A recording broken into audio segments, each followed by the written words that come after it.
Today,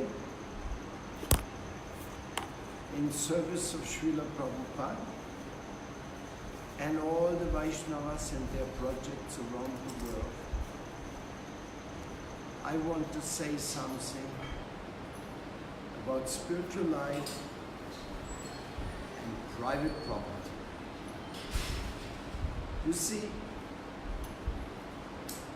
Ravana, he wanted to have Sita, the goddess of fortune.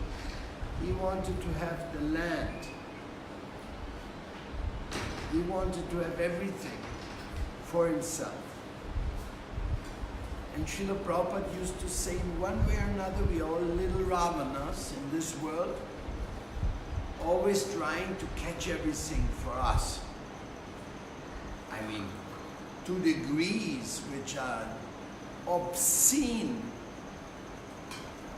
like politics of Monsanto Bayer, who want to own the seeds and make court cases against others who grow different seeds. Oh my God, that's the worst part of it. But now we are talking about the more central issue. It's actually the issue of so-called property.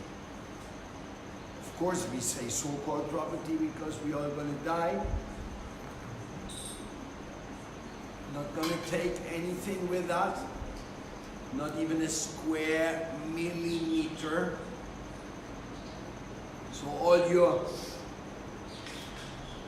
notary public documents of you are the owner of A, B, or C, or D, or E, it's all a bunch of illusions which you sweat for, you pay for, you're in anxiety about, and it is all nothing but illusion.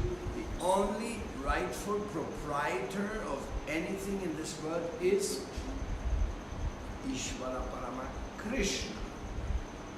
Listen, he is the owner of things. So, but we are so obsessed with ownership in this world.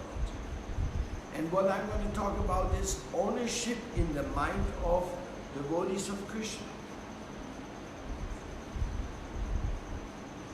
As many people, they think they are devotees of Krishna, but they're not defending Krishna's ownership of things, which is essential. Why? Because Krishna says, Bhoktaram yakya tapasam sarva loka meheshwaram suriram sarva bhutanam gyadva mam shantim richati. Krishna says that I am the rightful enjoyer of everything. I am the supreme controller of everything. And I'm everybody's friend. That's why we don't have to worry about anything, because the Lord will provide for us in one way or another, as He is providing for everybody in this world. So, I myself, as I travel around the world, I try to establish places freed from the misconception of private ownership. Now, how do you do that today? You have to make some kind of civil society foundation or anything like that, which has a right to own property. And you have to keep an administrative structure of sincere sadhus who are determined to defend this land, this house, or whatever it is, as Krishna's property. Doors are open to all those who want to serve the Lord there. If that is not provided, if any temple or any project of Krishna is invaded by this false sense of private ownership or even partnership with Krishna, it's a great contamination. And it will eventually ruin the spiritual community. only if we preserve very sacredly that something belongs to Krishna and should only be used for Krishna's pleasure. Which means it's a place where people can become attached to Krishna, and where those who are managing, they are also attached to Krishna, and they have compassion, and they want to help others to also become attached to Krishna. What is this all about? Prashangam ajaram pasham atmanu kaviyo vidu sa eva sadushu krito mokshatvaram apar. It is well known that attachment is the cause of all bondage and suffering in this world. But if this attachment is transferred to the Lord and His devotees, then this attachment becomes the key ingredient to open the doors to divine access of the divine world automatically. You don't have to worry separately about it. So this is the power of spiritual attachment. I'm attached to Vrindakunja. I like this place like anything. I don't live here now because I'm doing bhajan in Yamuna Kunja. But I'm very attached to Vrindavan, and I want many millions of people to come and become attached to Krishna and the Vaishnavas here. That's why this place was created. That's why Varshala was created. That's why the Ekotruli Park was created. That's why Eka Chakra was created. That's why New Vrindavan was created. Like, for example, we had a big problem in Costa Rica. They bought a beautiful piece of land many years ago, and then so many devotees, so-called devotees, they wanted to sell parts of it, utilize things because it was very valuable land. And ever since they have been fighting with each other over the land. And they have not been able to preach anything beautiful there. What a dilemma. Living in a very valuable piece of property, but because it is not fully accepted that Krishna is the enjoyer there, and that we as devotees have to work together. You see, nobody will have a problem of having something to eat and a roof over his head. That Krishna can provide in a very wonderful way or an austere way, whatever he wishes to do. But we have had other cases like that too. One time in Colombia, we had a property very beautiful. And it was always promised to transfer the property to the devotees. But somehow or other, within the area of trust, we were all waiting for this transfer to take place. Then all of a sudden, the one who had the property in his name, then he divorced his wife, then his wife was saying half of Krishna's farm is mine, and then finally, the whole thing was lost. That was a very sad story. We lamented. I can tell you many stories. When the ownership of Krishna is questioned by the local devotees, it spells out disaster. Therefore, we always want to make sure that what is Krishna's is Krishna's. Even if a person wants to make a little hut or house in a Krishna farm, it's okay, they can do so, but they can only live there as long as they have the blessings of the local community because of their attitude and because of their service that everybody wants to live, them to live there. Otherwise, if they or their children do not want to practice spiritual life anymore seriously, then they simply have to leave that place and leave it to Krishna because it belongs to Krishna all the time. But Krishna can give us everything. He can give us the world for a time, for a moment. But you have to understand that. inside of a Krishna community, inside of something which belongs to Krishna, any claim of private ownership or even the claim of I have the say here, nobody else has the say, it destroys everything. Devotees have a spiritual democracy. Of course, the last word every time has the one who is the protector, the main protector or the main protectors. But basically, you have to understand that Brahmins, they have to be self-convinced of what they are doing. They have a right and they have a need to say, this is 1, this is 2, 1 and 2 is 3, and I am the guardian. If somebody cannot think like that independently, then he's not a Brahmin. And if he's not a Brahmin, then he will not be happy, because Brahmin means truth bound. Even if somebody slips a moment or does a mistake, doesn't mean that he's not going away from being truth bound. Because whether you're truth bound or not, that depends on your daily decisions. It's spiritual life is a daily decision. So in this way, I can give you another example. In Germany we had a community, and that community became a total failure because of private ownership. Now, a grihastha, he may have private property. It's illusion, because in the end he's going to die. Maybe his children will take it over, maybe they fight, maybe not. That is okay. We are not against grihasthas having some private property. But they should not be in the illusion that that is a spiritual community. If a private property is a spiritual community, it's because there's some income or some donation produced every month for the common cause, for the project of Krishna. So in Germany, for example, there was a devotee who had a nice private property, really nice.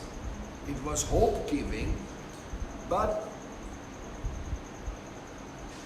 soon we realized that it's not possible to have a community there, because that will sooner or later create some conflict with the private interest. So we bought more properties there for Krishna, in the name of Krishna. Imagine that. Because we were so attached, because there were other grihasthas also buying houses in the area, so it became very promising. Maybe we can have a real spiritual community.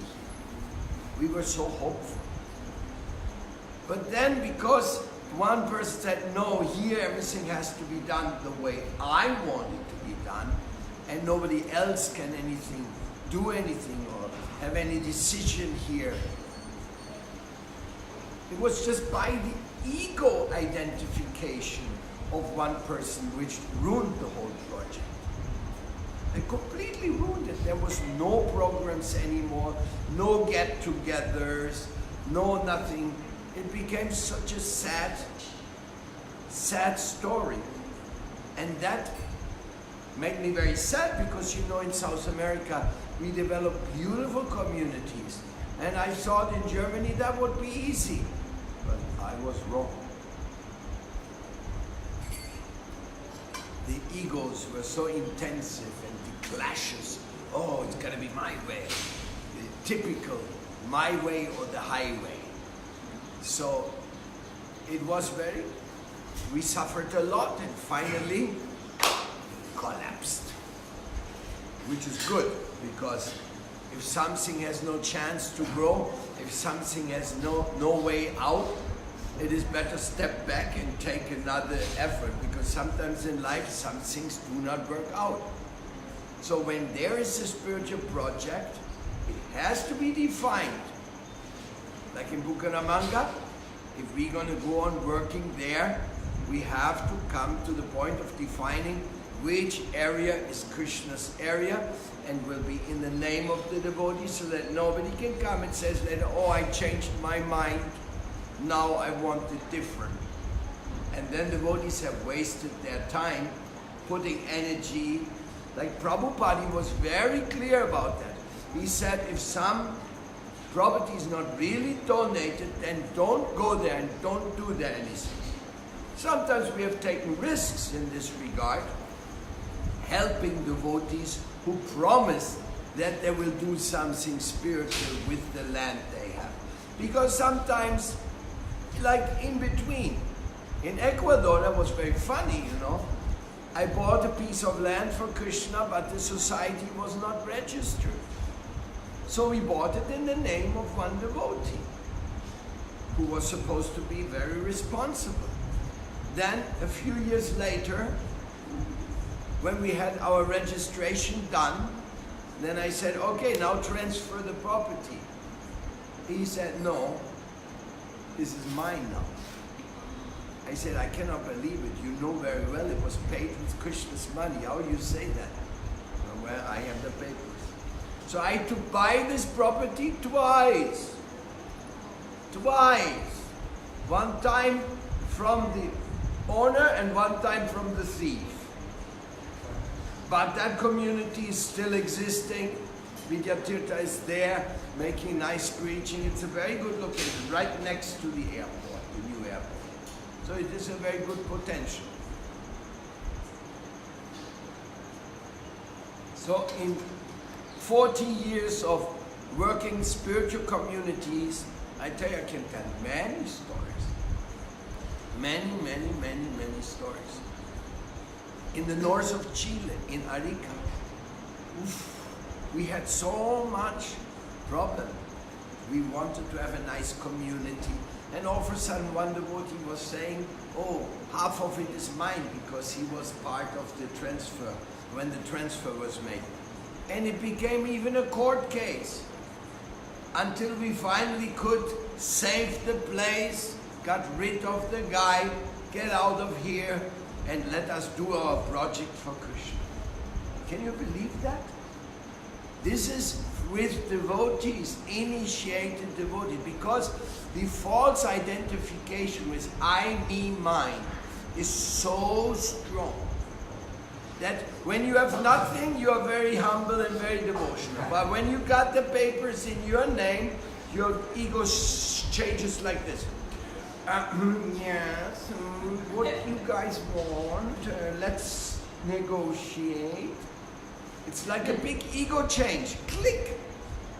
The guy becomes from loving to you cannot even bear his company anymore. And this goes subtle. Whenever you lose humility to the wish of the other Vaishnavas, whenever you lose this desire to work for the common goal, then these things happen. So this is a very important thing, and I'm saying that because, okay, this is our Kurukshetra, I guess. Always there's some struggle going on. And in my life I had to put many times things in private names for the sake of the circumstances, to acquire something fast, where there was no because you have to have a proper registration. And in South America you have to be very careful. You cannot have too many properties in one society's name, because the governments, they are all Christian. They're against Krishna. Right now in Brazil is one of the biggest problems of the world. The new government say, we are Protestant Christians and we don't want to know anything about anybody else. And we are coming with our arms and defending our interests. And they are taking the land away from the indigenous people. They are driving away all other religious thinking. They're completely violent. Can you believe that? Today, 2019, this is going on. They just gave permission that all of the Protestant farmers, every one of them can have firearms. They're making like an army of ego defenders. Nothing of justice or anything, no. Catch and kill, you call it. That's in Brazil, my Prabhu Desha, my Prabhupada sent me there. When I hear it, my heart burns. So things like that are going on in this world. So there's always a war to establish a community or a property for Krishna, which belongs to Krishna, like our temple Jagannath Mandir in Lima, or like our temple in Quito, the wonderful Radha Gopinath temple, or Gornitai, or the Seva in Colombia. All these places, I tell you, to have such a place in this world is so important, because then you can really serve. You can only serve Krishna and Guru when you are working for a project which is not whimsical, or it is not under the mind of some egotist. Now the Guru is always engaging his disciple in Krishna's service. And if there's no house and no nothing, Guru says, take these books, give them away, get donations, let's do a prasadam feast. Guru can do service for Krishna in so many ways, with property or without property. But why do we need property?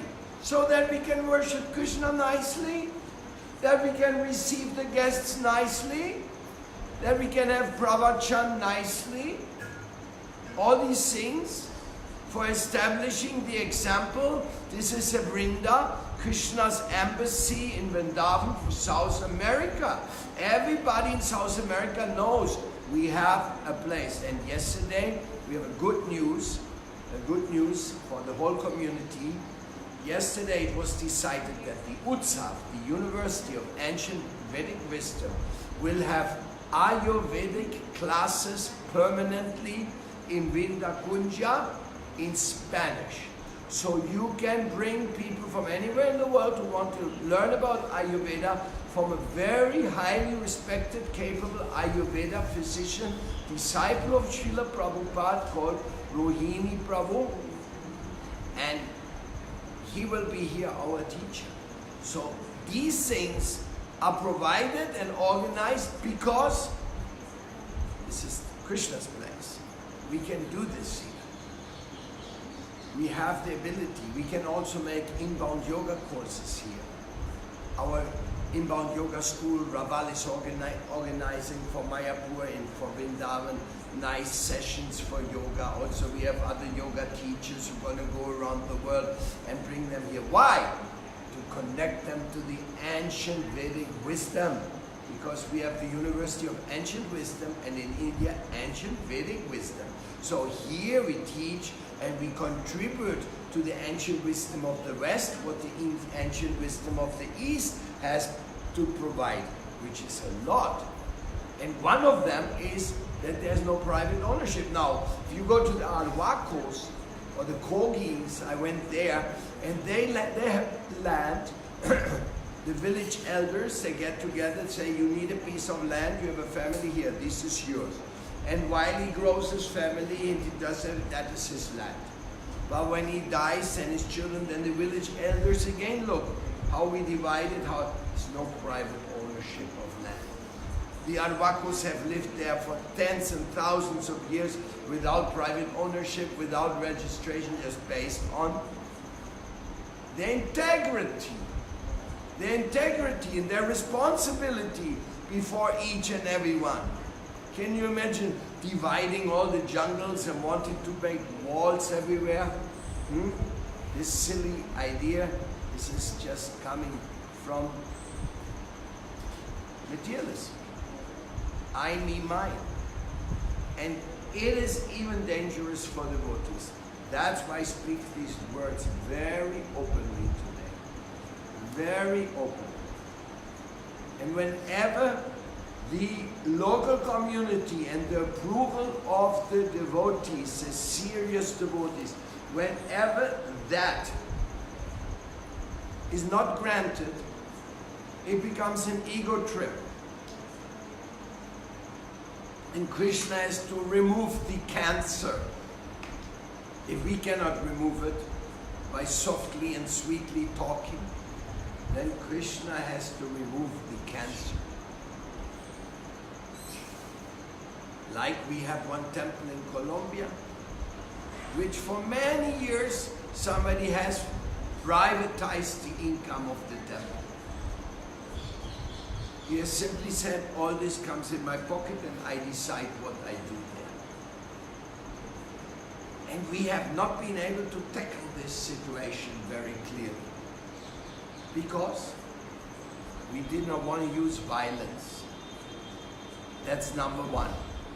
Number two, we are praying for this person who actually has a good heart. And number three, we don't want a scandal in public that somebody who has been famous as a devotee in a place now becomes somebody not accepted and not appreciated. So this is the reason why we have not acted violently in this case. But we opened 3 more temples in the same city, so that at least we have sincere preaching going on there. Because if you make anything private, anything personal, and the purity is gone. So the purity of something, it is all depending that Krishna is a supreme enjoyer. And that we should always accept. And that's what we are working for. That is what it is, spiritual community. I mean, I could tell you thousands of stories if I start telling the ISKCON stories. Oh my God. How they sold Prabhupada's skyscraper in New York and made private shady dealings with the money. Oh, then again they wanted to sell the Brooklyn temple, which fortunately they were able to stop in the last minute. So in this world, shady dealings, they are happening when you're not careful. Even while Prabhupada was on the planet, some devotees shadily sold the Hawaii temple of Srila Prabhupada. And all of a sudden, some people coming with their truck of furniture, and they stop in front of the temple. I said, oh, you guys are still here. We are moving in with our things. And the devotee said, what do you mean moving out with your things? This is Krishna's temple. Krishna's temple? No, we bought this house. What do you mean you bought this house? And then they pulled out the papers. This is our house. And it turned out that the previous trustee who was signing for the devotees secretly had sold that house and pocketed the money in his pocket.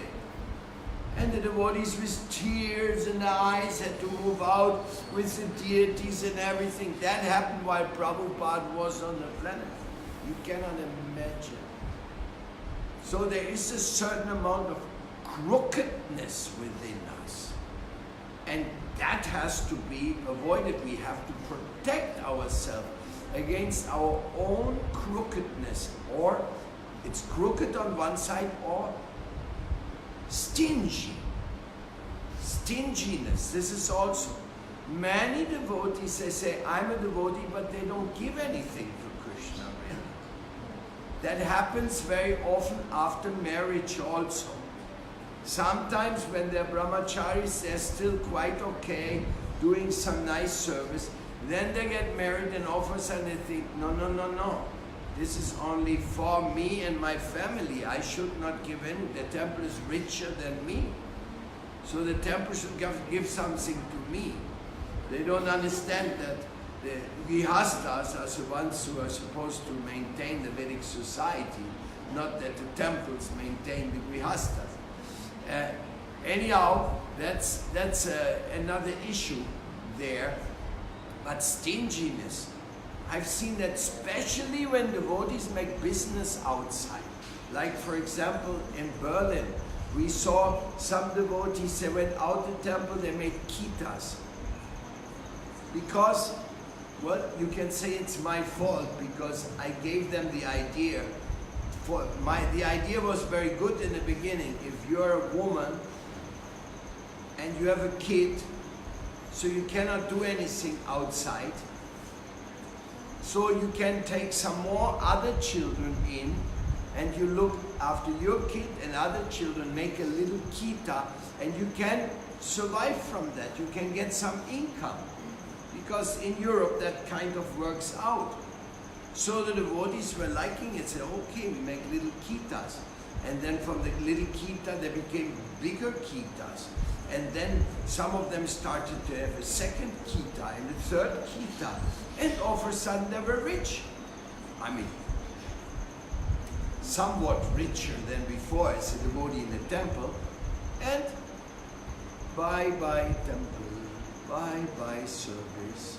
Only criticizing. Because if you don't want to serve, then you have to criticize to justify.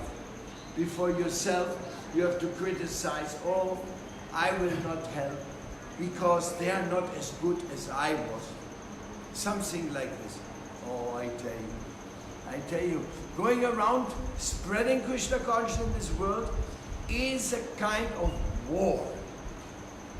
A war. Kurukshetra is going on everywhere. Even Varshana, our property in Varshana, famous, now we are going to inaugurate it. In the beginning, when we bought Varshana, we bought it in the name of the donor of the money and one devotee because the devotees had not registered a decent society yet.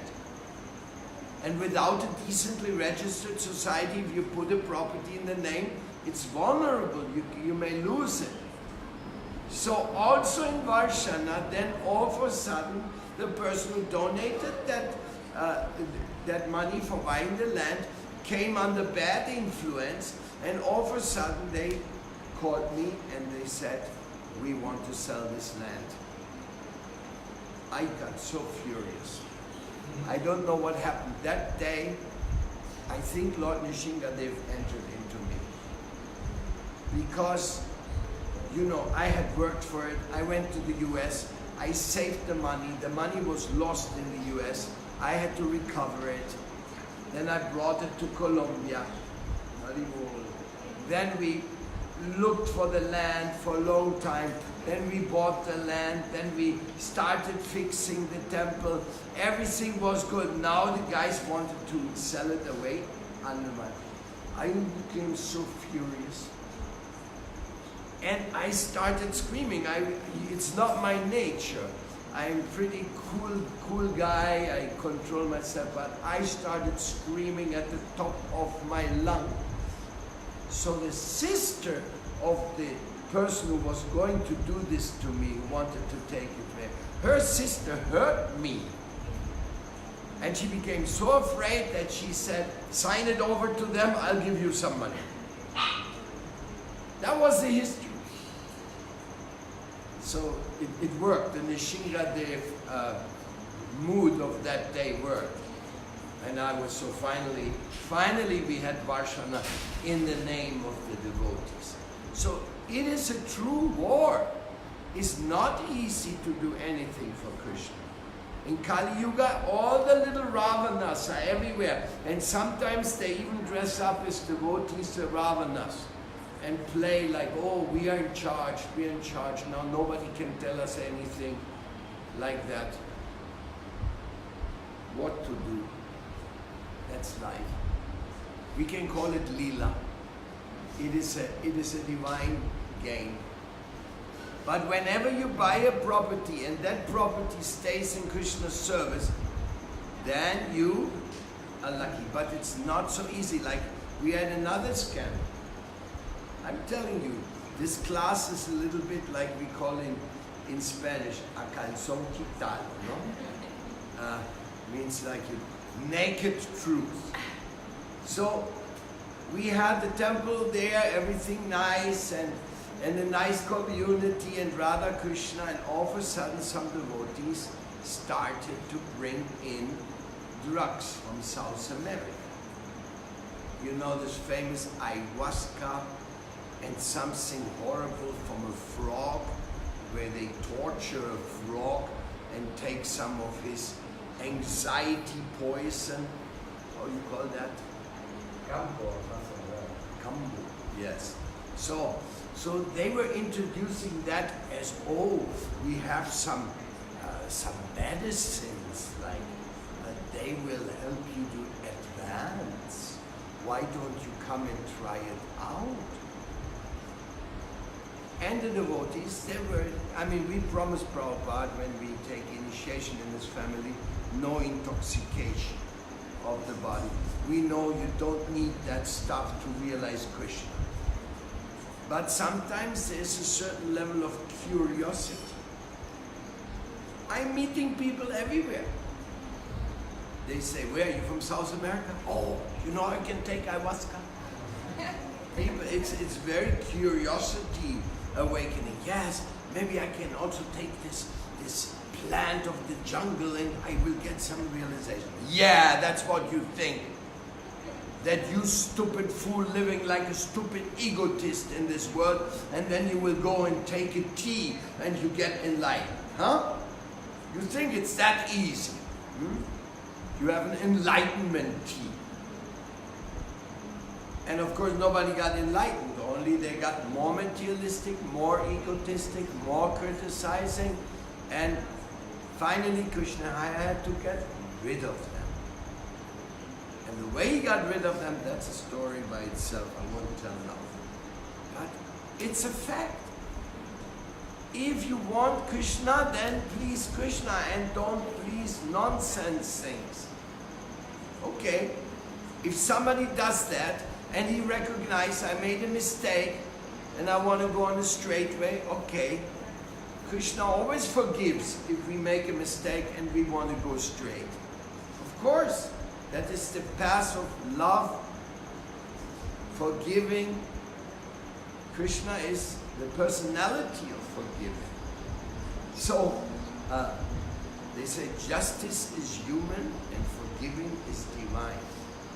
So, like we wouldn't want to lose a devotee because he took ayahuasca. We wouldn't want to tell him, hey, don't want to see your face around here anymore. No, on the contrary, we will say, oh Prabhu, now do you realize that that is not going to help you in your spiritual life? Now you're going to realize it? Will you come back and do service for Krishna again? But unfortunately, when these people start taking this, something happens in their mind and their faith starts shaking. And that's what Prabhupada said. Intoxication, marijuana, alcohol, anything of that type, it will give you a very strong danger for your faith. Because the faith is something, Shraddha, we have talked a lot about it, faith is something which is like a gift from above, something very innocent. It comes into you like a very strong feeling, a sensation of joy, and I got it, I found it, I'm happy, Haribol, Haribol, Haribol. Something like that. It's not reason, it's not logic, it's not that, oh, I defeated all the opposing elements in my mind. No, it just descended upon you by the good association. You say, I feel at home, I'm happy here, and use the service. Yeah, really, some people do that for 40, 50 years, the whole life, by faith. So, when you start taking intoxication of any kind, it goes on the mental. Let me try this, let me enjoy this, let me try if I get some sensation, and then they take it and all of a sudden it moves everything from the heart to the mind. And in the mind, they have no shelter. They go crazy. Spiritual life is in the heart. In the heart, where you recognize what's good and what's bad, and then you act upon it. It's all here. As soon as you go into the mind, shall I take it? Shall I smoke another puff of on the chillum or not? Shall I take another LSD to go a little bananas? Or shall I do this or shall I do that? Yes, then your face starts shaking because you are putting yourself under the guidance of your mind, not under guidance or under the guidance of the spirit of wine. That means you become an alcoholic. Or under the spirit of the cannabis sativa. They also have spirits, but they are astral spirits. They are not spiritual, they are not liberated souls, but they are there. And that spirit of the cannabis sativa is so dangerous because it is very humble and stays in the background like some kind of a genie. And it waits and waits and waits. And then when the day comes, when you're feeling depressed, something goes wrong, you get a bad news, a girlfriend left you or something, then Mrs. Genie Cannabis comes. You see, my friend, forget it all, just smoke a joint and we be fine. And you know, I've done that for many years and it didn't put me anything fun. Forget it now and try again. I am your friend, I am with you. I'll cover your eyes and keep you tight in the grip of illusion. That's my mind. And then you smoke again. And the next day you also smoke, and the next day you also smoke, and after a week you're addicted again. Because the addiction never left you. That is the spirit of cannabis sativa, or the spirit of wine, or the spirit of whiskey, or the spirit of ayahuasca. Ayahuasca is also addictive in a different way, because everybody who has taken our ayahuasca, they say it's horrible, it tastes horrible, you vomit and everything, but then you get somewhere, then you feel like you're a daughter of a tree or something like that, you know. But I am not impressed at all, because I know so many, and I know many people, shamans, who are having this as a medicine in the jungle. It's a different story.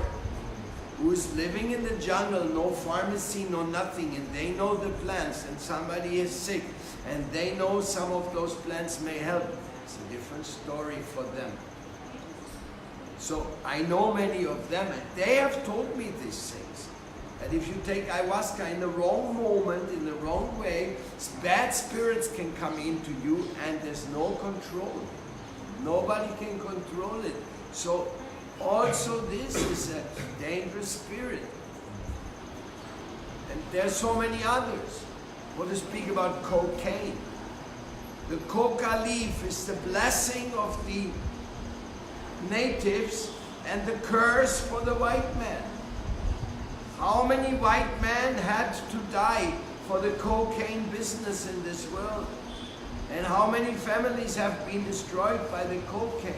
Whereas all in the indigenous people, they chew the coca leaf and they're having a wonderful time, and they do their poporo, which is nothing but a little stimulation for their thinking and for their talking. You know, when they do poporo, they call it poporial. That is, the natives, they sit in the maloka overnight. They're chewing a little bit of coca leaves. The whole night lectures going on. Non-stop. Somebody's talking, the others are listening. No television, no WhatsApp, nothing. Nobody has a cell phone. Only listening to the elders. Now, you may call that whatever it is. To me, it's very impressive.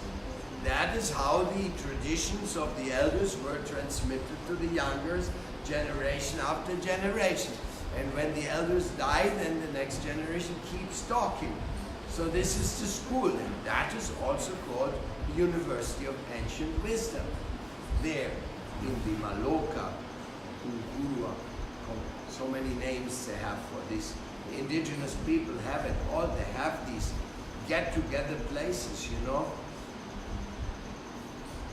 They're much, much more spiritual than anybody can imagine.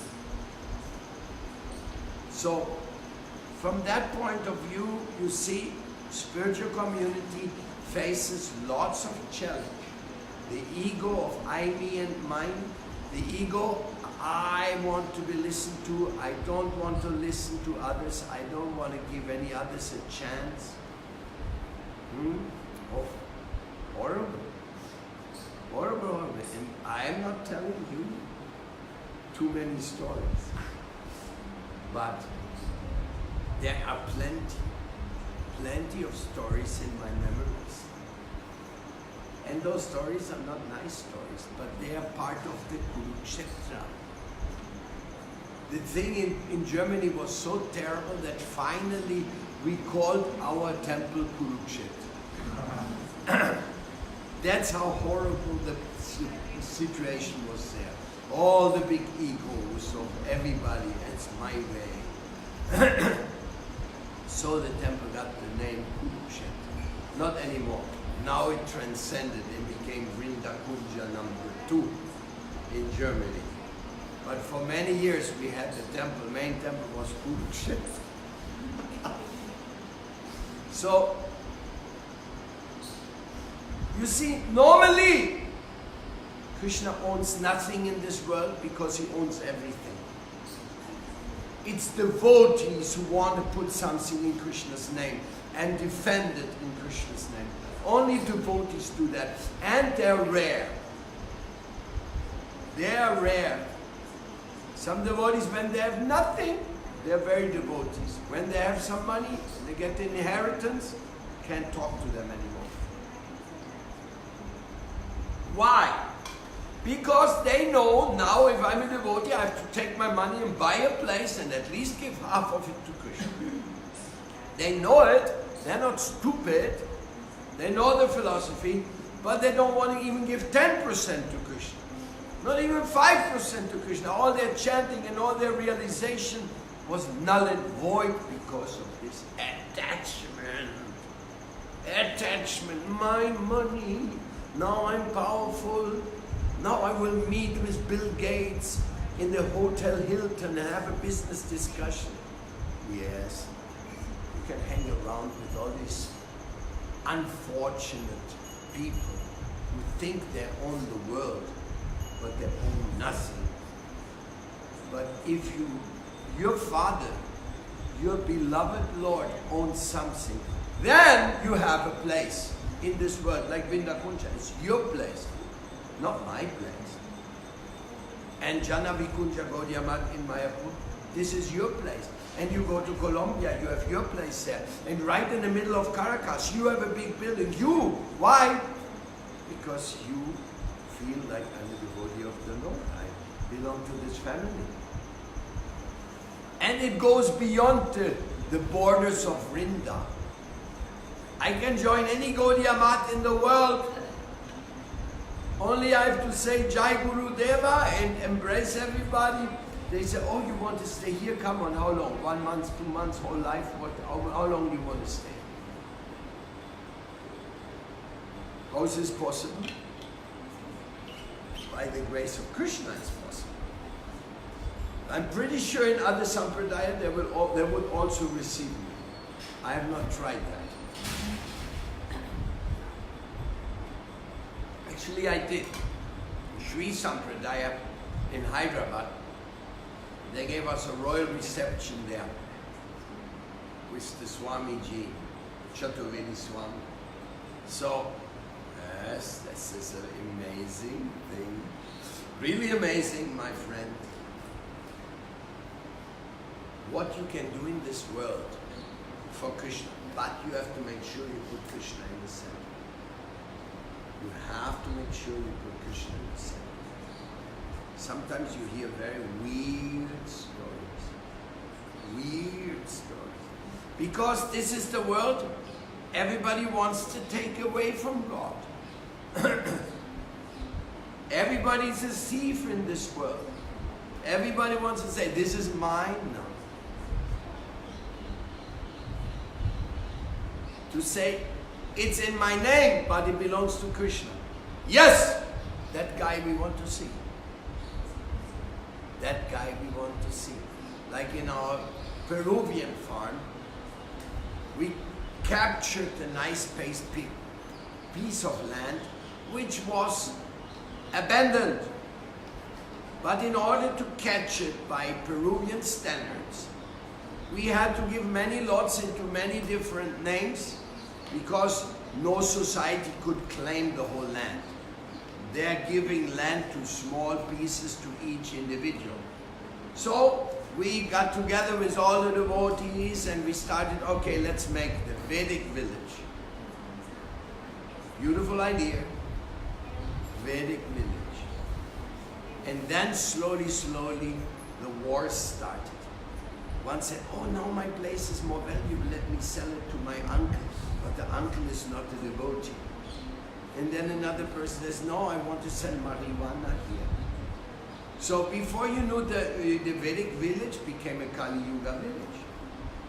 Of course, the devotees are still fighting for it. There's some good devotees in there, some are there, but oh, everybody is playing their games of I, me, and mine. Sometimes even involving like guru politics or this, but in my, I, me, and mine. So this is the reality of this world. So if you want to have a community, actually you have to have only in the name of Krishna. And those who live there, they have to accept, they have to go by the rules. This, what I construct here, I construct for Krishna, exclusively. And if I want to go away because my children don't want to practice or I don't want to practice anymore, something can happen any day. One day they want to practice, one day they don't want to practice. This is a Boga Tyaga mind. Okay, you don't want to practice? Okay, then you go on your way, but you don't destroy the community. Not you say, okay, now I want to make a discotheque here in the middle of the Krishna community. Or make it an ayahuasca center. All these things have happened. So I know what I'm talking about, my dear. And therefore, I'm not scared. This is our Kurukshetra. And we had to suffer this. And we go on suffering it because Prabhupada suffered so much. Srila Maharaj suffered. All the acharyas have suffered to establish only one pillar of Krishna in the world. Like Bhaktisiddhanta Saraswati Thakur, he would make the Chaitanya Mahaprabhu lotus feet. He established them in different places where Chaitanya Mahaprabhu visited. And he had to fight for that they give him a little spot, just to put Chaitanya Mahaprabhu's lotus feet. I've seen a few of them. In Imlitala is one of them. So these are very incredible things. Beautiful, beautiful stories, which go on and on and on and on. And if there's today, I counted the other day, we have around 65 eco-yoga villages, of which 40 totally belong to the devotees, and 20, they are half private owned still. They have some private ownership involved there. They have not been properly transferred, or whatever is there. There's 20 of them. But we have not given up on them because we hope that they're going to do the proper thing. These are like the imperfect circumstances. If you want to get something from 0 to 100, you pass by many degrees in between. So from imperfection to perfection, there's many degrees you have to pass. Not you go click, immediately you're in perfection. So in this way we are struggling. In many places like Mexico, we haven't gotten a square inch of Krishnas. It's most amazing, and we are preaching there for 20 years or more. For some reason or other, this karma of Mexico, we have not gotten a square inch there, but we have a beautiful preaching condition. Krishna has helped us many ways. Our temple is good, we have another house they've given to us, and we have a preaching center in Puebla, and so many other little things. We have a wonderful school in Tepoztlan, and devotees have some restaurants, like that. But really a farm to take shelter of, where you can say, this is Krishna's, let's work and live together and share this? No, we don't have it there. In Costa Rica, we also don't have it. One time one lady came to us and says, I give you land in Costa Rica. So we went to see the land, and it was like this. A beautiful little land here, then a little road, and then there was something going, a sloop down, like we can roll down and end up dead down there. So she said, I'll give you the part down there and I keep this one here. I said, oh, so nice, very kind donation, huh? So, and she wanted that to give value to her land. Because if devotees are there, then my land will be gone. Oh God. So Costa Rica, nothing. Panama, nothing. In Guatemala, Rupa is a soldier. He already got a house and he has done things for Krishna. But also slow. Guatemala slow. Central America has been too slow. I don't know why. But what to do? Slow, slow, or quick, quick. Devotion is devotion. Somebody says, I have this land, I want to give it to Krishna. It's your decision. In the end, you're just going to lose it because you're going to go and you're not going to take anything with you, but it's like that. We don't want to say, hey, you have to give your property to Krishna. Krishna already owns the whole world. He already owns everyone. Why does it's only love, it's only devotion that you want to make sure something belongs to Krishna. And after you give it to Krishna, you have to have a group of devotees make the decisions for that place. If you give it to Krishna, but nobody has any involvement except you, well, then nothing will happen. Maybe you are invading Krishna's property for some selfish purpose, who knows? So in Colombia we have many places because devotees have given lots of love. Lots of love. And there's still projects going, just starting La Calera. We just got the land transferred finally to the society. And Srila Maharaj is going to make a project there. We have so many potential projects in Colombia, already existing farms. But I tell you one thing more, you get a piece of land for Krishna, but now you find somebody who wants to cultivate there. Now you find somebody who wants to construct there. Of course, if you have a lot of money, you can just hire employees and it can look like, oh, we got a big project going on.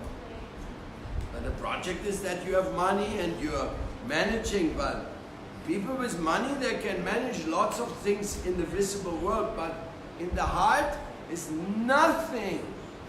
So find a place find somebody who wants to cultivate, like in Vaishana, Nitya Kirtan, that somebody will grow the food on our farm so that we can offer organic things to the deities. Costa Rica, we have so much land and nobody does nothing. And if they do something, they want for themselves. Very difficult. So devotees is, do you know, having a piece of property is almost nothing, but you have people living there. That sometimes when you don't have a piece of property, but you go and rent a house, have devotees live there. It's fantastic. We don't need to own something, but the best example is Taco in Venezuela. They were accepting so many austerities for such a long time. Krishna gave them the best place in the city. Now, Caracas Temple, despite the horrors of Venezuela, Caracas Temple is the best temple of Vrindavan in the world. 1,000 people come there every day. It's like a supermarket. Like ants. And they all chant Hare Krishna, they all eat prasadam, they all get the mercy. So Krishna has many ways to reveal. Many ways. And to have a community and living together with others is not easy. It is a struggle against the mind. But I love the spiritual family so much. I love it so much because you meet the most beautiful people in the world. And if you don't see it like this and you think they're all nothing, then that means you are nothing. If you think the others are nothing, it means you're close to nothing.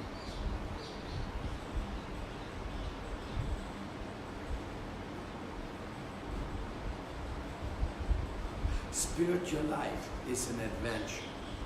I don't know how I ended up in South America. Jai Prabhupada, Jai Prabhupada.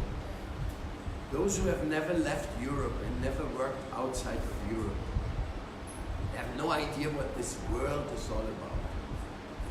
They are living in a dream, the European social security dream. They don't know anything what real life is. When you live in the jungle, when you depend on your social interaction with each and everyone. No. And America, same story. The American dream. So I was very lucky by Srila Prabhupada to be sent to South America and to India also. And to meet the beautiful people who have worked so hard. Because I can tell you the Vrinda family was made by the devotees or by poor people. In India you have many big temples, amazing temples. Blows your mind, your temple, but usually the money for making them comes from the mafia. From some kind of nasty business or something. Birla Mandir, biggest industry in the world, so to counteract his sinful reaction, Mr. Birla makes big temples in different cities. Birla industry, Birla mining, and Birla Mandir. So, okay, I'm not saying it's bad. It's better they make the temple than they make nothing and only spend and only put the money in Swiss bank accounts for good for nothing. So, but in South America, our temples are made by the love and the renunciation of the devotees. Those who have actually said, Krishna is my Lord, and for Krishna I will do anything and everything.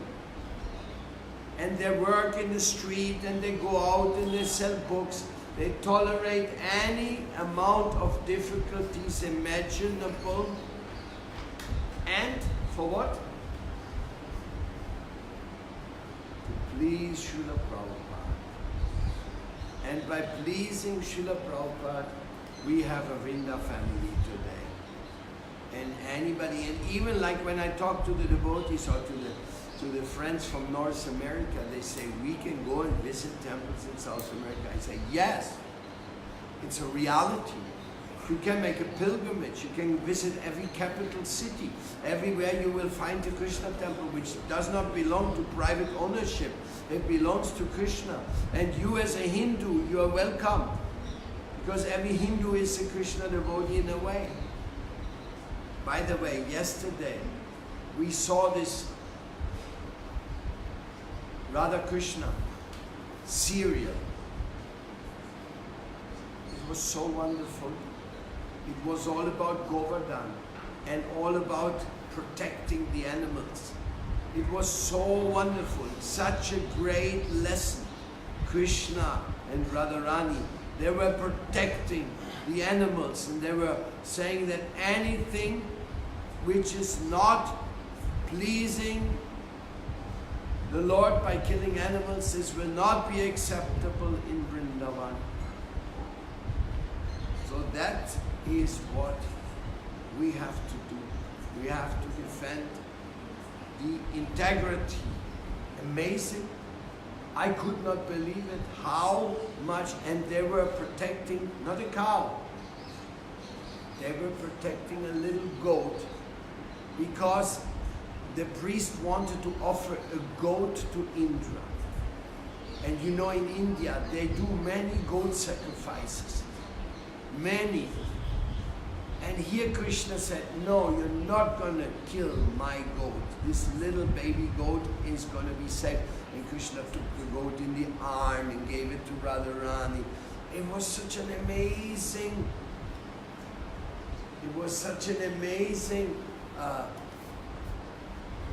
scene to see, that we could only think, wow, how is it possible? Because in India there are many goat eaters. So there was they got wiped yesterday, but with so much love. It was so wonderful. You have to see it. It's the Govardhan Lila. Finally, Krishna lifted the Govardhan hill and everybody came in under it. And Indra got furious. That's where it ended. But, so to establish something for Krishna, this is really what it's all about. And it is your duty to do it. I did a little attempt, registered a few societies, put a few properties in the name of Krishna, invited many people to work for it. We made a nice little temple here and there, spiritual community, many volunteers, many people got to know Krishna consciousness, so many people became vegetarians in our farms, so many people embraced Srila Prabhupada's books and teachings in our project. So we made our humble. But you have to continue that. Now it's up to you. I'm an old man. Like Prabhupada used to say, I can leave any minute. And now it's up to you. Take this idea, take the same and do it.